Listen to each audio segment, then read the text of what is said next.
Қабырғаға жабыстырылған банан 6,2 миллион долларға сатылды. Сәлем достар. Сіздермен бірге News Kaiser арнасы. Арнама тіркеліп қоңырау белгісін басуды ұмытпаңыздар.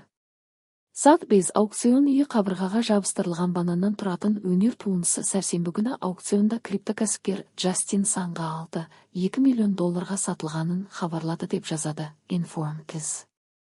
Италиялық суретші Маурицио Каттиланның комедиан туындысы алғаш рет 2019 жылы Art Basel Майамиде дебют жасаған кезде өнер әлемін таң қалдырды.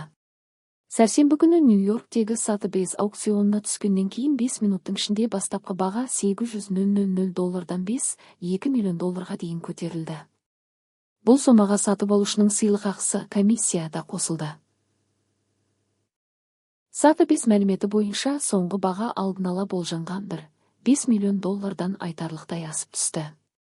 Жұмысты қытайлық коллекционер және Tron платформасының негізін қалаушы Джастин Сан сатып алған. Artnet.com сайтының хабарлауынша жеміс бұзылып кеткен жағдайда сатып алушы бананды өзі ауыстырып алады. Бұл жай ғана өнер туындысы емес. Бұл өнер әлемдерін, мемдер мен криптовалюта қауымдастығын байланыстыратын мәдени феномен болады. Бұл жұмыс болашақта жаңаша ойлау мен пікірталас тудырып, тарихтың бір бөлігіне айналады деп ойлаймын, деді Сан.